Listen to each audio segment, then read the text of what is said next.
Hello friends, જુઓ આજે વાડીએથી આવી જે ગોળ દૂધી આપણે કદ્દુ કહીએ એવી ગોળ દૂધી બી માટે આવી. હવે વિચાર્યું કે આનો શું ઉપયોગ કરવો. આપણે તો માત્ર બી જ ઉપયોગમાં આવે, તો આ રીતે એમાંથી ડિસમિસ અથવા કોઈ ધારદાર સાધનની મદદથી આવું ચકલી અંદર જઈ આવી શકે એવો હોલ પાડી અને એની અંદરથી જુઓ આ બધા જ બી છે એ આપણે કાઢી લીધા, જેથી કરીને આપણે બીજી વખત દૂધી ઉગાડવા માટે આ બી કામ આવે.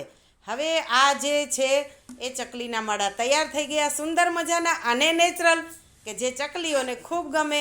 આર્ટિફિશિયલ માળાઓ તો આપણે લટકાડેલા જ છે, પણ એના કરતાં પણ સુંદર અને સરસ મજાના આ માળાઓ છે. એ લાગે છે વરસાદમાં પણ પૂરેપૂરું પ્રોટેક્શન છે અને ચકલીબેનને તો ખૂબ જ ગમે છે.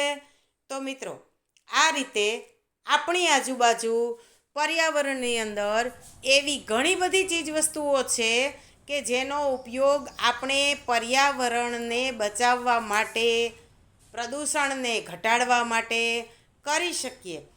જો થોડી વિચાર શક્તિથી વિચારીએ તો કુદરતે આપેલી તમામ વસ્તુઓ છે એ આપણા માટે અમૂલ્ય છે, કારણ કે આપણે એ બનાવી શકતા નથી.